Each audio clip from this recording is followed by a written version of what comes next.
Beyond Two Souls romance is terrible. And here's why. In Beyond Two Souls, you were given a few choices on who to romance in the story. Here's the problem though.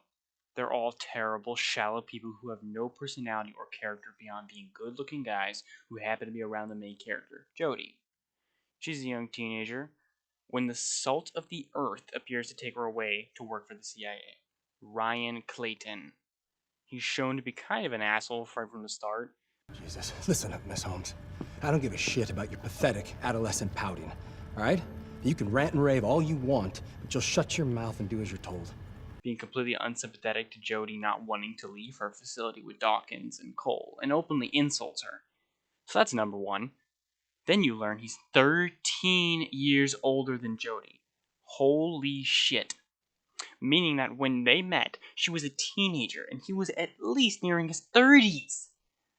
Ryan is practically a groomer as he oversees Jodie, training her entry to the CIA. Then he tries to get with her. Excuse me? Granted, she's 20 by the time they officially start working together. Still. After some more blah blah blah, we're subjected to a date with this guy. Jodie seems to swoon over this guy and all his bullshit talk about her being special and shit. Maybe I'm just too odd for anyone to be interested in. You're special, Jodie. Ryan's got nothing to do with this.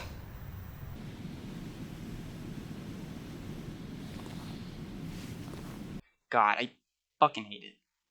Thankfully, you can choose to not sleep with him, which is exactly what I did. Then later on, you go on some missions where Ryan is your CIA handler. The biggest one making you assassinate a Somali warlord.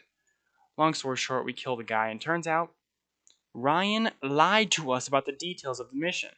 The guy she killed was actually the fucking president of Somalia. You lied to me. What are you talking about? Jamal wasn't a warlord. He was the president. He was the democratically elected president. Your point? We're not politicians. We had our orders. Holy shit. And guess what? This dickless idiot just rolls over and is like, "We had orders." Man, fuck your orders. Then later on, after a bunch of bullshit, we learn he regrets it. That's it. He fucking regrets it. The fucking director of the game thought a little, "I'm so sorry, love me again please," was enough to soothe my hatred for this fucking guy. And don't get me started on how he's practically begging Jodie to love him. Like, holy shit, dude, move on. Go groom some other fucking teenager, Jesus. He asks her like 5 or 6 times throughout the game to start over, or he's constantly saying, "I love you," when they're in any danger. Being in I love, love you, Jodie. growing old. I love you. So many things I still have. I love you, Jodie. God, he should have no reason to like her, and she should not like him at all. The basis for which their relationship starts is so fucking boring. It is romance for the sake of boring romance. So, thank you for watching. I may be making another part for Jay, who's just as unlikable as Ryan. Again, thanks for watching. Bye bye now. And Go fuck yourself.